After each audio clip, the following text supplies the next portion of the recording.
خواتین و حضرات، اب میں آج کی تقریب کے مہمان خصوصی چیف آف آرمی اسٹاف و chief of defence forces field marshal Syed Asim Munir نشان امتیاز ملٹری ہلال جرت سے درخواست کرتا ہوں کہ وہ تقریب سے خطاب فرمائیں۔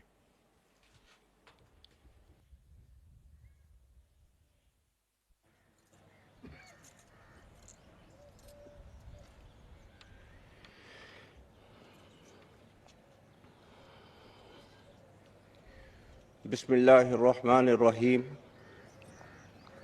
ایڈمرل نوید اشرف نشان امتیاز ملٹری تمغہ وصالت chief of naval staff, air chief marshal Zaheer Ahmed Babar Sidhu نشان امتیاز ملٹری ہلال جرت chief of air staff, general officers, flag officers اور ایئر آفیسرز افواج پاکستان کے جری جوانوں، سیلرز اور ایئر مین، قابل احترام مہمانان گرامی، خواتین و حضرات، السلام علیکم۔ آج کا دن ہم سب کے لیے باعث افتخار ہے کہ ایک سال قبل معرکہ حق آپریشن بنیان مرصوص میں اللہ تعالیٰ کی رضا سے پاکستان، اس کی عوام اور افواج پاکستان کو ایک بے مثال کامیابی ملی۔ 6 اور 7 مئی 2025 کی درمیانی شب سے 10 مئی تک دشمن نے پاکستان کی خود مختاری اور جغرافیائی حدود کی خلاف ورزی کر کے ہمارے قومی عزم و وقار کو آزمانے کی ناکام کوشش کی، جس کا منہ توڑ جواب پوری قومی وحدت اور عسکری قوت سے دیا گیا۔ معرکہ حق محض 2 ممالک یا افواج کے درمیان لڑی جانے والی روایتی جنگ نہ تھی، بلکہ در حقیقت یہ 2 نظریات کے درمیان ایک فیصلہ کن معرکہ تھا، جس میں اللہ کے فضل سے حق فتح یاب اور باطل ہزیمت سے دوچار ہوا۔ اللہ تعالیٰ قرآن پاک میں ارشاد فرماتے ہیں، وَقُلْ جَاءَ الْحَقُّ وَزَهَقَ الْبَاطِلُ إِنَّ الْبَاطِلَ كَانَ زَهُوقًا، جس کا ترجمہ ہے، اور اعلان کر دو کہ حق آ گیا اور باطل مٹ گیا، بے شک باطل تو ہوتا ہی مٹنے کے لیے ہے۔ معزز حاضرین، مئی 2025 کا معرکہ کوئی اچانک پیش آنے والا واقعہ نہ تھا، بلکہ ہندوستان کے جعلی اور غاصبانہ ہتھ کنڈوں کے وسیع تر رجحان کا حصہ تھا۔ 2001، 2008، 2016 اور 2019 کے نام نہاد واقعات یعنی فالس فلیگ آپریشنز اس بات کی دلیل ہیں کہ ہندوستان ماضی میں بھی الزام تراشی، مبالغہ آرائی، جنگی جنون اور محدود جاہلیت کے گمراہ کن تصور کے ذریعے پاکستان پر ناجائز جنگ مسلط کرنے اور طاقت کے زوم میں تنگ نظر اور قلیل مدتی سیاسی و عسکری مقاصد حاصل کرنے کی ناکام کوشش کرتا رہا ہے۔ الحمدللہ ہر بار پاکستان نے دشمن کے غلط اندازوں کو نہ صرف بے نقاب کیا، بلکہ اسے ہر بار شکست فاش سے دوچار کیا۔ اس جنگ میں بھی ہندوستان ایک بار پھر اپنی فرسودہ سوچ اور خود فریبی کا شکار ہوا۔ قوم کی امنگوں کے عین مطابق اس بار جواب معرکہ حق آپریشن بنیان مرصوص کی صورت میں دیا گیا، جس کا مقصد دشمن کی اس روش کو ہمیشہ کے لیے بے نقاب اور ناکام کرنا تھا، جس کے تحت وہ اپنی داخلی ناکامیوں سے توجہ ہٹانے کے لیے ہر خود کردہ واقعے کا الزام وطن عزیز پاکستان پر لگا کر جنگی ہیجان پیدا کرتا رہا ہے۔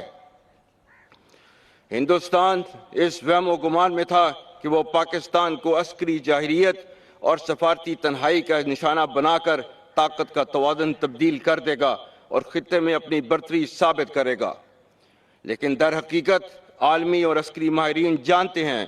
کہ ہندوستان کے خواب اس کے قد و کاٹ اور صلاحیت سے کہیں بڑھ کر ثابت ہوئے۔ دشمن شاید بھول چکا تھا کہ اہل پاکستان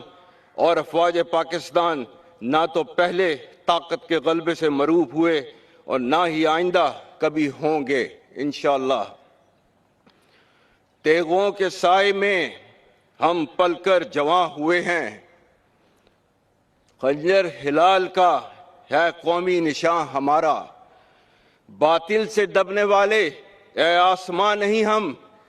100 بار کر چکا ہے تو امتحان ہمارا۔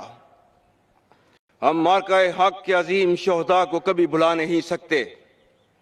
جنہوں نے اس فتح کی قیمت اپنے خون کی صورت میں چکائی۔ میں مارکہ حق کے تمام شہداء، بالخصوص نہتی عورتوں، بوڑھوں اور معصوم بچوں کو پوری قوم اور افواج پاکستان کی جانب سے خراج عقیدت پیش کرتا ہوں، جنہوں نے اپنی جانیں نشاور کر کے اس پرچم کی لاج رکھی۔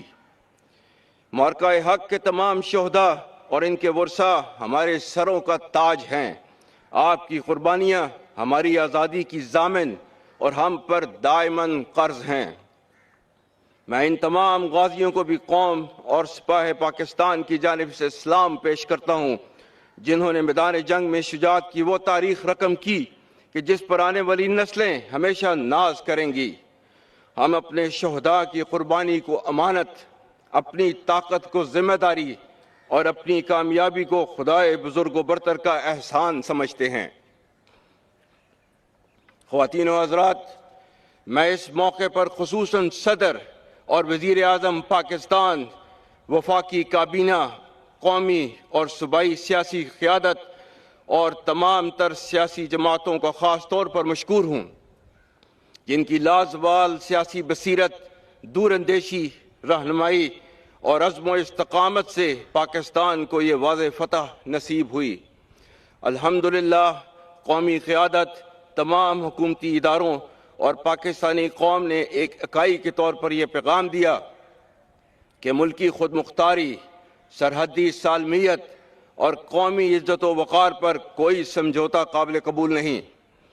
پاکستان کی سیاسی قیادت اور متحرک سفارتی نمائندوں نے پاکستان کے واضح موقف کو دنیا کے اعلیٰ ایوانوں میں پہنچا کر عالمی محاذ پر بھی کامیابی حاصل کی۔ اسی طرح پاکستانی میڈیا، صحافی برادری اور خاص کر ہمارے نوجوانوں نے جس طرح دشمن کے پروپیگنڈا، سائبر وارفیئر اور نفسیاتی چالوں کو ناکام بنایا، اس کی نظیر نہیں ملتی۔ یہ معرکہ صرف میدان جنگ میں ہی نہیں بلکہ ملکی و قومی سطح پر معاشرے کے تمام شعبہ جات میں جیتا گیا۔ معزز حاضرین، کسی بھی ملک کی حقیقی طاقت اس کے عوام کی وحدت فکر و عمل اور ان کے جذبہ حب الوطنی میں مضمر ہے۔ مارکہ حق کی طاقتور جوہد